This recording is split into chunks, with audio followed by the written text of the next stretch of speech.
respect ne disparaît presque jamais d'un seul coup. Il s'effondre par petites fissures. Une promesse que tu ne tiens pas, une limite que tu laisses franchir, une excuse répétée, une parole que tu prononces sans jamais la suivre d'une action. Et le plus dangereux, c'est que tu peux être en train de perdre le respect des autres sans même t'en rendre compte. Tu crois peut-être que les gens te respectent parce qu'ils te sourient, parce qu'ils te parlent normalement, parce qu'ils sont encore autour de toi. Mais parfois, le respect est déjà parti. Il reste seulement l'habitude.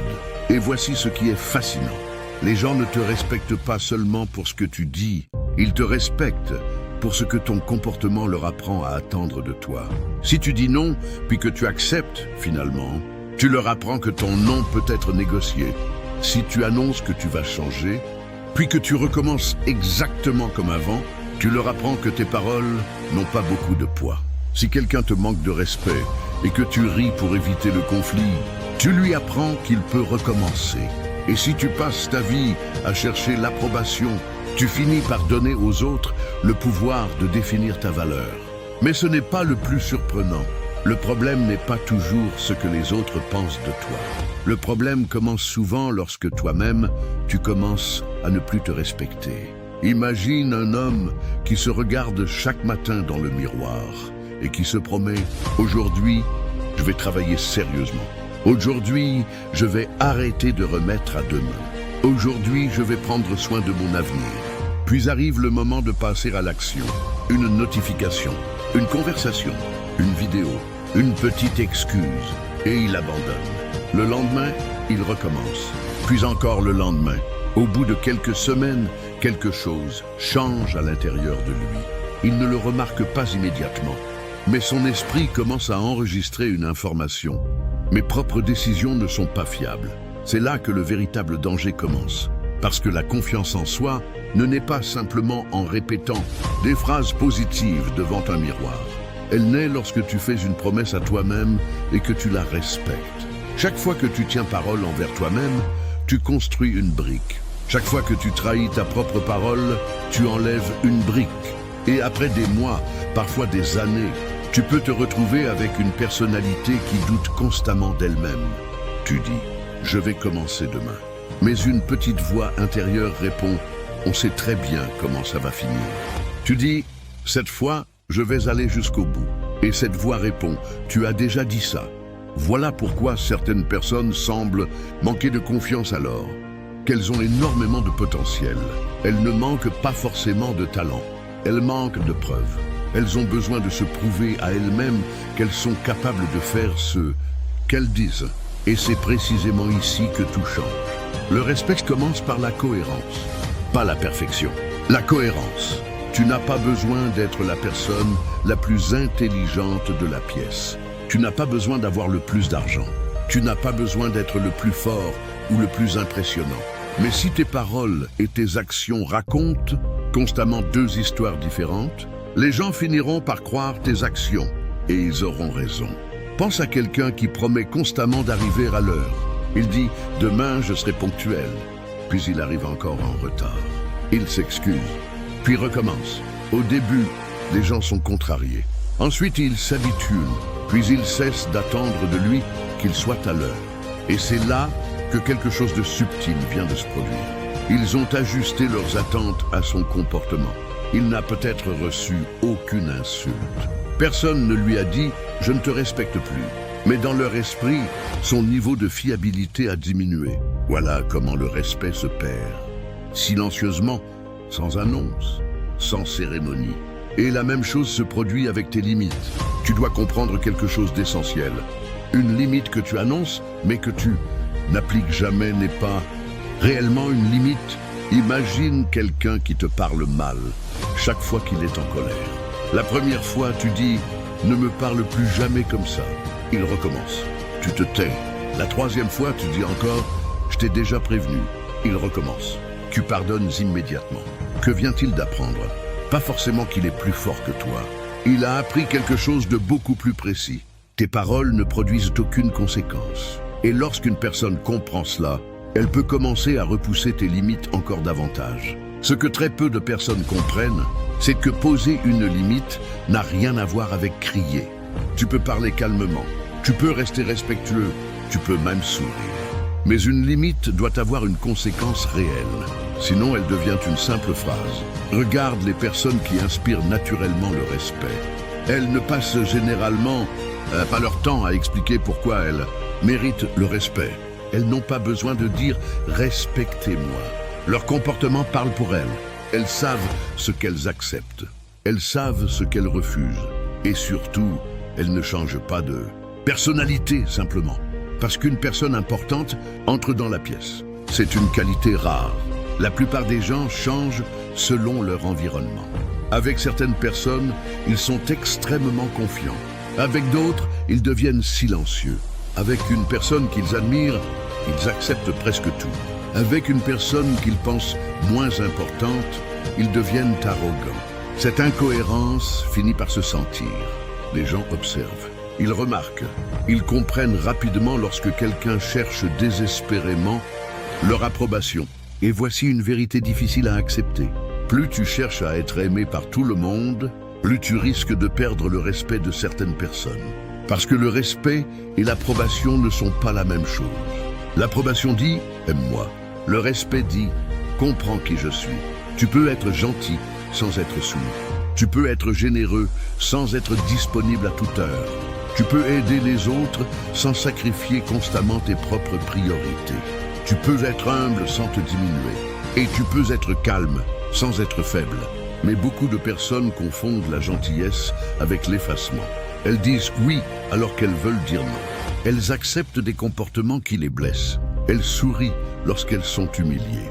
Elles rient lorsqu'on dépasse leurs limites.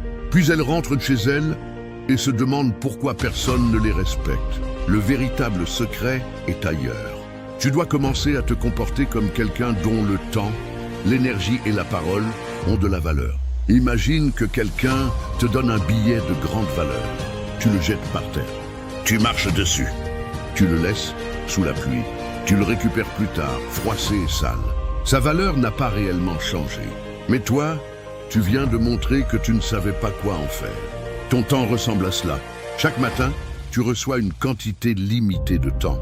Et pourtant, tu le distribues parfois à n'importe qui. Des conversations inutiles, des disputes sans fin, des distractions, des personnes qui ne veulent pas te voir progresser. Des heures passées à regarder la vie des autres, pendant que ta propre vie reste immobile. Puis tu dis, je n'ai pas le temps. Mais peut-être que le problème n'est pas le temps. Peut-être que tu n'as pas suffisamment protégé ton temps. Et les gens finissent par traiter ton temps comme tu leur montres qu'il peut être traité si tu réponds à chaque message immédiatement. Certains penseront que tu es toujours disponible si tu abandonnes ton travail chaque fois qu'on t'appelle. Certains comprendront que tes objectifs passent après leurs demandes. Si tu annules constamment tes propres plans pour satisfaire ceux des autres, ils finiront par considérer ton agenda comme moins important que le leur. Encore une fois, personne n'a besoin de te dire qu'il ne te respecte pas. Son comportement le montrera. Mais il existe une autre manière de perdre le respect. Parler trop. Tu connais peut-être cette personne qui raconte tous ses projets. Elle veut lancer une entreprise. Elle veut devenir riche. Elle veut se remettre en forme.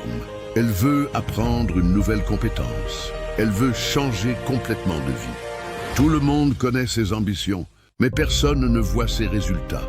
Au début, ses paroles impressionnent. Puis elles deviennent familières. Ensuite, elles deviennent prévisibles. Et finalement, elles deviennent du bruit. C'est pourquoi certaines transformations devraient être silencieuses.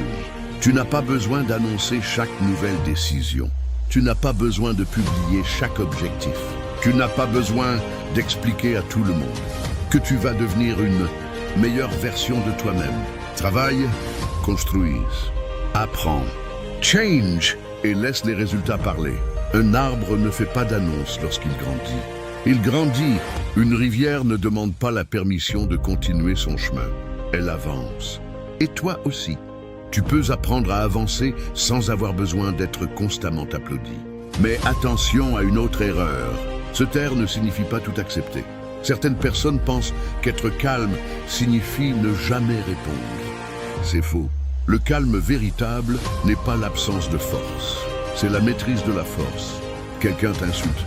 Tu n'es pas obligé de devenir violent. Quelqu'un te provoque.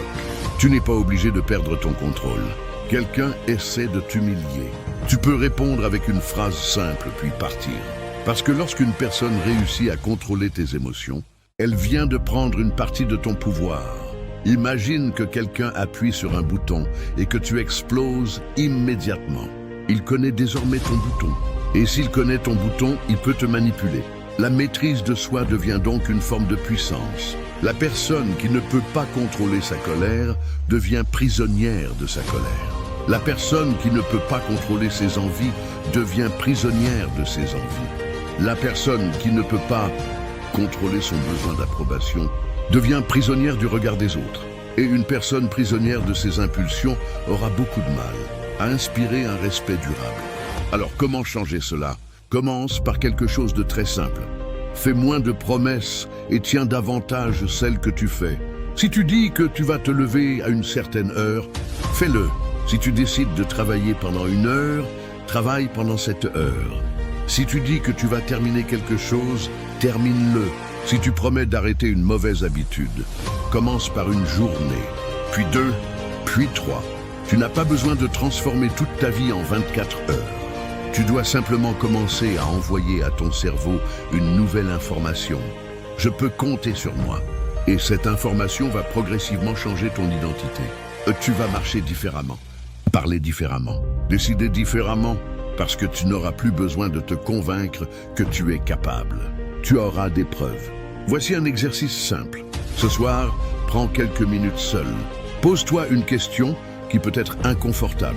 À quels endroits de ma vie est-ce que je dis une chose et fais l'inverse? Ne cherche pas à te justifier. Ne cherche pas d'excuses. Sois honnête. Peut-être que tu dis que tu veux réussir, mais que tu consacres chaque soir plusieurs heures à des distractions. Peut-être que tu dis que tu veux être financièrement libre, mais que tu dépenses tout ce que tu gagnes. Peut-être que tu dis que tu veux être en forme, mais que tu négocies chaque jour avec ta discipline. Peut-être que tu dis que tu veux être respecté, mais que tu acceptes régulièrement des comportements que tu ne devrais pas accepter. Écris-les, puis choisis une seule chose. Pas 10, une. Et pendant les prochains jours, tiens cette promesse. C'est ainsi que tu reconstruis ton respect intérieur. Petit engagement, action, preuve, puis nouvel engagement. Et progressivement, ton identité change. Mais il y a quelque chose d'encore plus profond. Tu dois arrêter de vouloir convaincre certaines personnes de ta valeur. Certaines personnes ont déjà décidé qui tu es.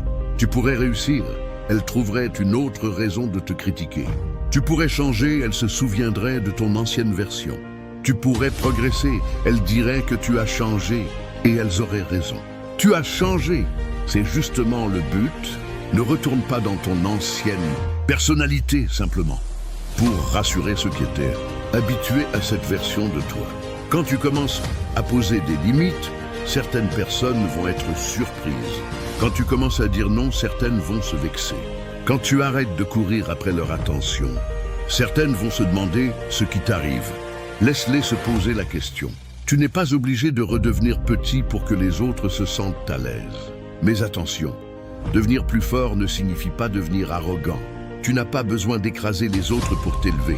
Tu n'as pas besoin de rabaisser quelqu'un pour prouver ta valeur. Tu n'as pas besoin de parler plus fort pour être entendu. Le respect véritable possède une particularité. Il n'a pas besoin d'humilier. Une personne vraiment sûre d'elle n'a pas besoin de rappeler constamment qu'elle est supérieure. Elle peut écouter. Elle peut reconnaître une erreur. Elle peut dire « je me suis trompé ».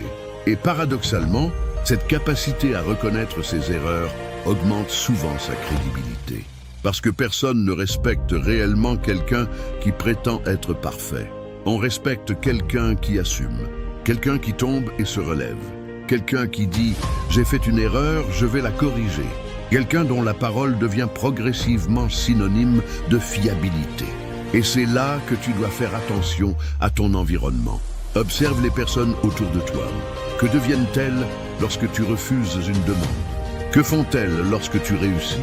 Comment réagissent-elles lorsque tu poses une limite? Comment parlent-elles de toi lorsque tu n'es pas présent? Tu découvriras beaucoup de choses. Certaines personnes ne veulent pas ton progrès. Elles veulent ton ancienne version parce qu'elle leur était plus pratique. Ton ancienne version disait oui. Ton ancienne version était toujours disponible. Ton ancienne version avait peur de décevoir. Ton ancienne version cherchait leur validation. Alors quand tu changes, elles peuvent essayer de te ramener en arrière. Ne sois pas cruel, ne sois pas agressif, mais sois ferme. Parce qu'une vie dirigée par la peur de décevoir les autres devient une vie que tu ne choisis plus vraiment. Et finalement, tu dois comprendre ceci. Le respect n'est pas quelque chose que tu demandes. C'est quelque chose que ton comportement construit. Il se construit lorsque tu tiens tes engagements, lorsque tu maîtrises tes émotions, lorsque tu protèges ton temps, lorsque tu assumes tes erreurs, lorsque tu refuses ce qui détruit ta dignité, lorsque tu travailles même quand personne ne regarde, lorsque tu arrêtes de parler de tes projets et que tu commences à produire des résultats, lorsque tu comprends que ton avenir mérite parfois de décevoir ton présent. Parce que oui, il y aura des moments où la discipline te fera passer pour étrange. Tu iras dormir pendant que d'autres font la fête. Tu économiseras pendant que d'autres dépensent. Tu travailleras pendant que d'autres se distraient. Tu apprendras pendant que d'autres se plaignent. Et pendant un moment, personne ne comprendra. Mais un jour, les résultats deviendront visibles. Et soudain, les mêmes personnes qui ne comprenaient pas ton silence comprendront ton changement. Pas parce que tu leur auras expliqué, parce qu'elles le verront. C'est cela la puissance des résultats. Ils mettent fin à de nombreuses discussions. Alors ne cherche plus désespérément à prouver que tu mérites le respect. Construis une vie qui rend cette preuve inutile. Et si aujourd'hui tu réalises que tu as perdu une partie du respect des autres, ne te condamne pas, tu peux reconstruire. Si tu as été trop disponible, apprends à protéger ton temps. Si tu as trop parlé, commence à agir. Si tu as trop accepté, pose des limites. Si tu as trop promis, promets moins et accomplis davantage. Si tu t'es abandonné pour être accepté, retourne vers toi-même. Le passé n'a pas besoin de devenir ta condamnation. Il peut devenir ton point de départ. Imagine maintenant te réveiller dans quelques mois. Tu n'es pas devenu parfait, mais quelque chose est différent. Quand tu dis non, tu ne culpabilises plus. Quand tu dis oui, les gens savent que tu le penses. Quand tu prends une décision, tu la respectes. Quand quelqu'un essaie de te provoquer, tu restes maître de toi. Quand tu fais une erreur, tu l'assumes. Quand tu fixes un objectif, tu avances même lorsque personne ne t'applaudit. Et surtout, lorsque tu te regardes dans le miroir, tu sais que tu peux compter sur la personne que tu vois. Voilà le véritable niveau de respect que tu dois rechercher. Pas seulement le respect des autres, le respect de toi-même. Parce que lorsque tu commences à te respecter profondément, tu arrêtes naturellement de mendier l'attention, l'approbation et la validation. Tu n'as plus besoin de courir après chaque personne. Tu n'as plus besoin de répondre à chaque provocation. Tu n'as plus besoin de convaincre ceux qui doutent de toi. Tu comprends que ton énergie est précieuse et tu choisis où tu la places. Alors, à partir d'aujourd'hui, fais attention à tes petites décisions. La prochaine fois que tu dis oui, demande-toi si tu le penses vraiment. La prochaine fois que tu promets quelque chose, demande-toi si tu es prêt à le tenir. La prochaine fois que quelqu'un dépasse une limite, demande-toi si tu vas réellement la défendre. La prochaine fois que tu veux annoncer un grand changement, demande-toi si tu pourrais simplement commencer à le vivre en silence. Parce que ta vie est en train d'enseigner aux autres comment te traiter. Chaque jour, chaque parole, chaque décision, chaque compromis, chaque limite, chaque action. Et le monde écoute rarement ce que tu dis aussi attentivement qu'il observe ce que tu tolères. Alors choisis avec soin ce que tu tolères. Choisis avec soin ce que tu répètes. Choisis avec soin les promesses que tu fais. Et surtout, choisis de devenir quelqu'un dont tu peux être fier lorsque personne ne regarde. Tu n'as pas besoin de devenir plus bruyant. Tu as besoin de devenir plus solide. Tu n'as pas besoin de forcer le respect. Tu dois devenir suffisamment cohérent pour qu'il devienne naturel. Et peut-être qu'aujourd'hui, personne ne remarque tes efforts. Ce n'est pas grave. Travaille quand même. Peut-être que personne ne croit encore en ton changement. Ce n'est pas grave. Change quand même. Peut-être que certaines personnes se moqueront de tes nouvelles habitudes. Ce n'est pas grave. Continue quand même, parce qu'un jour, tu comprendras quelque chose que beaucoup découvrent trop tard. La personne que tu deviens dans les moments où personne ne regarde finit. Toujours par devenir la personne que tout le monde voit. Alors ne cherche plus à impressionner le monde. Construis-toi. Tiens ta parole. Protège ton temps. Maîtrise tes émotions. Pose tes limites. Travaille en silence. Et laisse ta vie devenir la preuve de ce que tes paroles ne peuvent jamais démontrer. Car au bout du compte, le respect ne se réclame pas, ne se mendie pas et ne s'impose pas. Il se construit, décision après décision, jusqu'au jour où ton comportement parle si fort que tu n'as plus besoin de demander à qui que ce soit de te respecter.